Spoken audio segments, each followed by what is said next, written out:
Hello, fellow real estate lovers. I've got some good news if you're home sellers, not so good news if you're home buyers. This is the January 2024 real estate update for Escambia County single family homes, focusing on single family homes. We'll get right into it. My name is Chris Ford, Coldwell Banker Realty, and I'm here for this update and to keep you all informed. So to kick things off, if I can get my screen to work here, we'll start with the average sales price in Escambia County for single-family homes. Last month was $401,614, almost $402,000, which was up 18.5% from the previous month and almost 28% higher than January of 23. It's the highest price over the last two Januaries, and it shows a very good uptick in prices year over year. And so for buyers, if you've been waiting for prices to come down to buy, you're still going to be waiting. There's no telling how long you're going to wait. On all this time that you're waiting, you're spending money on rent, not gaining any equity. For sellers, if you've been waiting for an up market to sell, we're in it. It's not a bad time.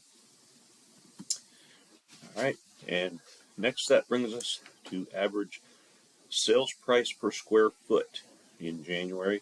This is a better indicator of your home's trend and value because you don't know from month to month what size homes have sold.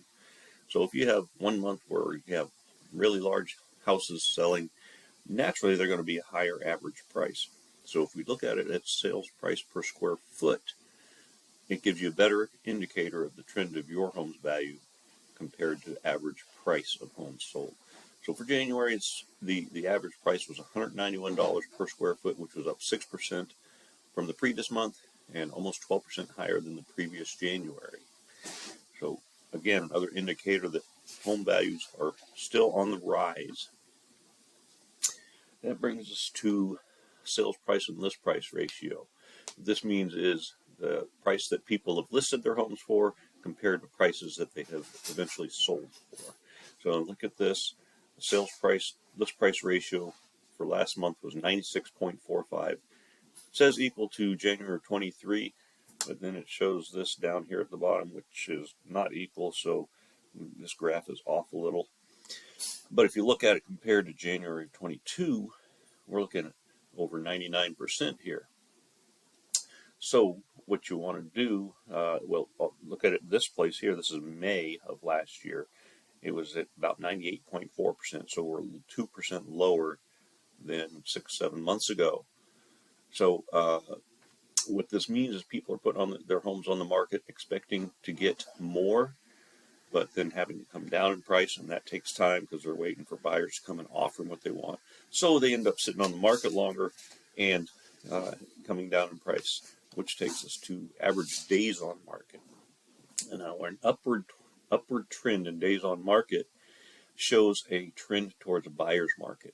If you look at this here, January last month, 62 days on market, which was down from the previous month, which is a good sign. But if you compare it to the previous 2 years, it's higher, 5.8% higher than January of last year and considerably higher than January of the previous year. Okay, if you look at the trend, you can see basically going up over the last 3 years. So keep in mind, longer on market, more to a trend towards a buyer's market. But prices are still going up, so it's not that strong of a trend. Brings us to new listings. In January, 438 houses went up for sale, which is a 36, almost 37% increase from the previous month, which is a huge jump. But it's 14% lower than previous January and equal to January 2 years ago. But if you look at it over year here, you can see this year it's overall lower number of houses being put on the market. I did the average here, and for between last January and this January is 485 compared to the previous January to January is 565, and over here is 566. So those previous 2 years were relatively equal. Fewer houses on the market during the past year. I attribute that mostly to interest rates, because if they sell a house, they're sitting on a good interest rate. They don't want to sell and have to buy a new house at a higher interest rate.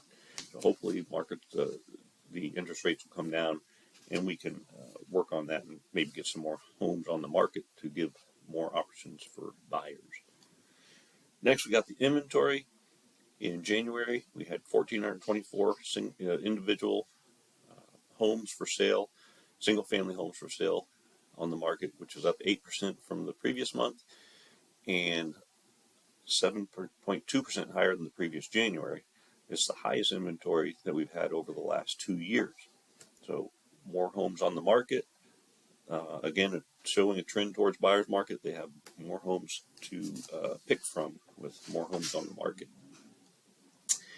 Number of properties sold. So you think number of new properties up, number of homes on the market, inventory overall is up. You'd think number of properties sold would be up, but it wasn't. It was down 33.8% from the previous month, 24% lower than the previous January, the lowest level compared to the past 2 Januaries. So even though prices are rising, number of sales are on the decline. Okay. So what does that mean? So it just means that there's still some flexibility in the market. We have inventory rising, but number of sales going down, prices rising, days on market rising. There's not a solid trend, whether it's a buyer's or seller's market. It's kind of right in the middle. If you found this information useful, please hit that like and share button, and hit the subscribe button if you're on YouTube to my YouTube channel. That way you can get all the regular market updates that I'll be doing. You hit the share button, let your friends know what's going on in the market. Let them know that I'm here to help them if they need it.